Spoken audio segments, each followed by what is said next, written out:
Hello, today I want to talk to you about the importance of sleep. Now, I think we all intuitively get that sleep is important because we feel crappy when we don't get enough.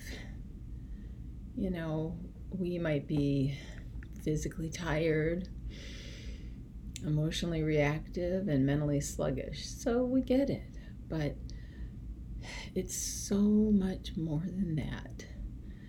Now, sleep makes us more creative, more productive, better decision makers, better problem solvers, and helps us with learning and memory.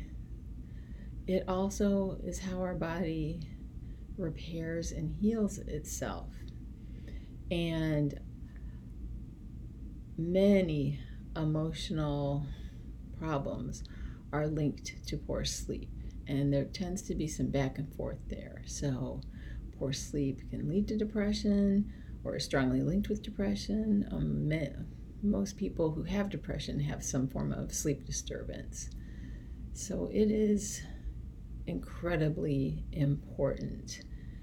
It is found with athletes that they're faster, more accurate, they have better reaction time and better sense of mental well-being than their less well-rested counterparts. So it's really, really important.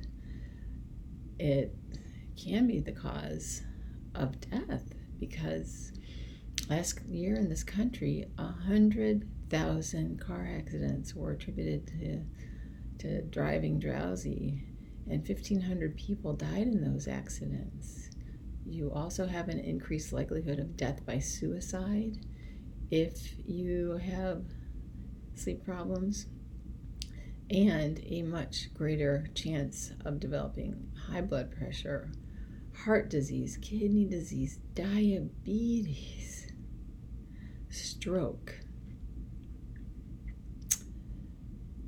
and depression. Sleep disturbances over a period of time greatly influence long-term total body inflammation, and I think we all know that is bad news, very dangerous for our health. And it also hampers our immune system's ability to fight infections, anything from the common cold on up.